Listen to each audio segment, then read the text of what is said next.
నమస్తేనే పెద్దాయన. చెప్పు నాయన ఏదో చెప్పు. ఎవరే ఏదుట్లా ఏం చేస్తుంటావు? ఏం చేస్తున్నావు? వ్యవసాయం చేస్తుంటాం. ఎట్లుంది రేవంత్ రెడ్డి పరిపాలన? రేవంత్ రెడ్డి పరిపాలన బాగానే ఉంది, మంచిగా ఉంది. నిజం చెప్పే. నిజం మంచిగా ఉంది, చెప్తున్నా, నిజం చెప్తున్నా. ఇప్పుడు వనపర్తికి వస్తుండు కదా. అవును వస్తుండే. ఎట్లా అనిపిస్తుంది వనపర్తికి వచ్చుడు? ఈ ఏరియాలో చదువుకున్నాంట గతంలో. నేను కూడా ఈ ఏరియాలో చదువుకున్నా, ఎంబీ హై స్కూల్ 1969లా. మరి ఏం చేస్తూ చదువుకున్నావు? జాబ్ ఏం రాలేదా? జాబ్ రాలేదు, 3 months గ్యాప్ అయింది. వ్యవసాయం చేసుకుంటున్నా. కాంగ్రెస్ అంటే కష్టాలు కడతీర్చిన పార్టీ. అంటే ఏ కష్టాలు అనుకున్నావు? 1857 సిపాయిల తిరుగుబాటు కాడి నుండి స్వతంత్రం కొరకు పోరాడి స్వతంత్రం తెచ్చి బీదలకు ఎన్నో సవలతులు చేసింది కాంగ్రెస్ పార్టీ. సరే ఇలా రేవంత్ రెడ్డికి అత్తుండు, ఎట్లా అనిపిస్తుంది? ఇట చదువుకున్నా అని చెప్పేసి ఈ ప్రాంతానికి 721 కోట్ల నిధులను కేటాయించిండు. ఎట్లా అనిపిస్తా ఉంది? ఇలా కొన్ని శంకుస్థాపన కూడా చేయబోతా ఉన్నాడు. అవునైనా ఇప్పుడు మొన్న కల్వకుర్తికి వచ్చిండు, 1000 కోట్లు ప్రకటించిండు. వనపర్తికి వస్తాడు, ఈడకు 1000 కోట్లు ప్రకటిస్తాడు. మరి ఏం చేస్తాడు ఆయన? కార్యక్రమాలు చేసుకోవాలి కదా, డెవలప్ కావాలి వనపర్తి.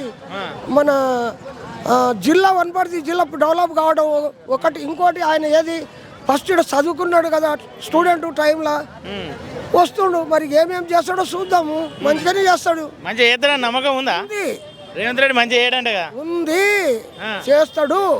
కాకపోతే మిగతా పరిపాలన లాగా భూములు అమ్ముకోకుంటే సరి, ఇచ్చినవి గుంజుకోకుంటే సరి.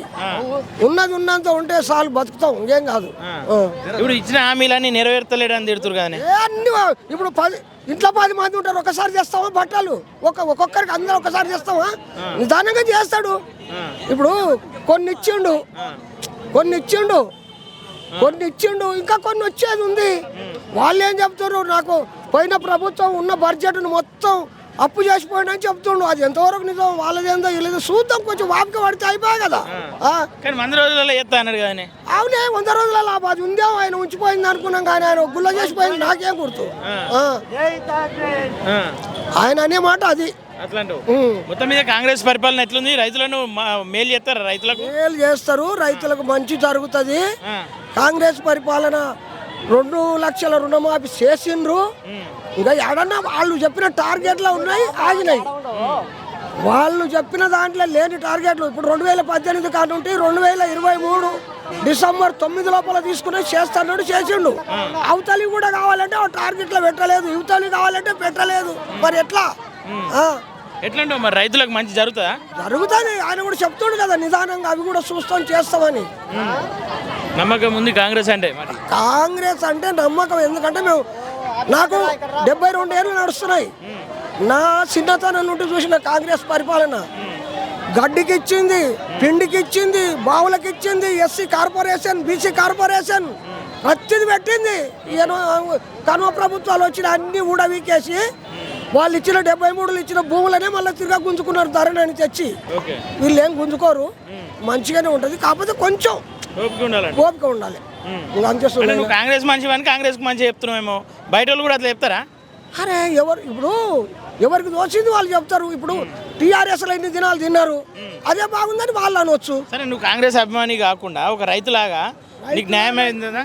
నాకు రైతులాగానే చెప్తున్నా. నేను కాంగ్రెస్ అభిమాని నేను కాను, కానీ నేను చూసిన కాంగ్రెస్ ప్రభుత్వం చిన్నప్పటి నుండి 1962 చైనా యుద్ధం అప్పటి నుంచి చూసిన కాంగ్రెస్ అనేది.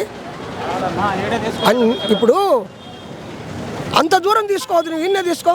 జిల్లాలో చిన్నారెడ్డి సార్ ఉన్నాడు, ఎన్ని భూములు సంపాదించుకున్నాడు ఆయన? ఎవరెవరికి గుంజుకున్నాడు? గుంజుకోలే వాళ్ళు, ఇంకా ఇచ్చిండ్రు. కానీ ఇది కూడా ఇచ్చినాడు కదా, ఇచ్చిండు కోకపేటను కోట్లపేట చేసి.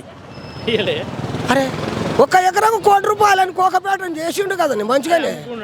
నాకు తెలియదు అమ్ముకునేది, కానీ చేసిండు అన్నారు. అంతే. సరే, ఫైనల్గా అయితే ఓకేనా కాంగ్రెస్? Okay Congress, okay.